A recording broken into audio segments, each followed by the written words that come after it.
Bon alors Eric, on a vu il y a maintenant quelques semaines comment est-ce qu'on pouvait créer une souille artificielle.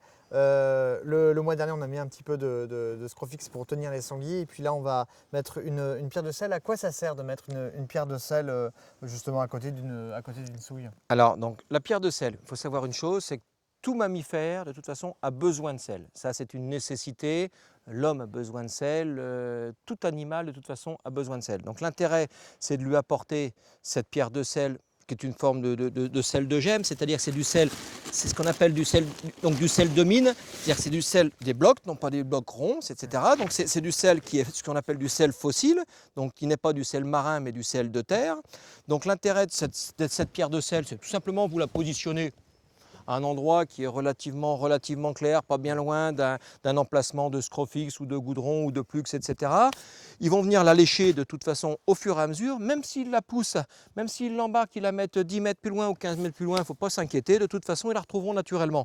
Donc c'est une nécessité de toute façon. En plus l'avantage un petit peu dans le sel de gemme comme ça, c'est qu'il n'y a pas uniquement que du sel, il y a un petit peu de zinc, il y a un petit peu de manganèse, il y a différents micro-éléments et macro-éléments qui permettent justement de pouvoir à l'animal récupérer ce genre d'oligo et de macro-éléments. Donc ça, il faut y penser. Grosso modo, je pense qu'une pierre pour 20 hectares, c'est ce qu'il faudrait mettre. C'est ce qu'il faudrait mettre si vous avez la chance d'avoir des grands territoires, éventuellement en mettre un petit peu moins. C'est une nécessité. Ça, il n'y a pas d'autre terme de toute façon. Le sel, c'est indispensable. Il n'y a qu'à regarder sur le continent africain, les grandes salines naturelles, style lac Natron, etc.